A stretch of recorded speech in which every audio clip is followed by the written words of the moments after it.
دولت تھی، پر وہ اس چکر میں نہیں پڑے کہ یہ مہنگا جوڑا میرے گھر کیوں نہیں، یہ اعلیٰ کار کیوں نہیں، اب یہ والا میں نے گھر، ایک اینٹ پر دوسری اینٹ نہیں رکھی ساری زندگی، چونکہ وہ سمجھتے تھے زندگی مختصر ہے تو 40 سال کی زندگی میں ہی کمال کر گئے۔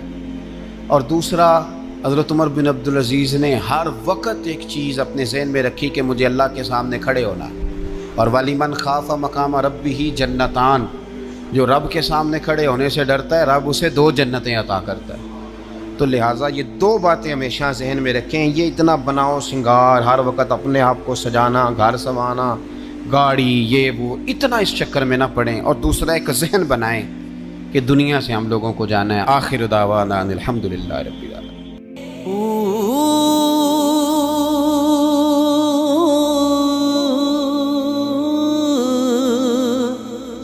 اللہ اللہ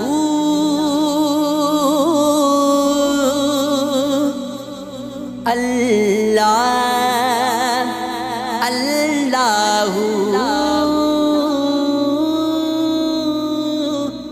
اللہ اللہ اللہ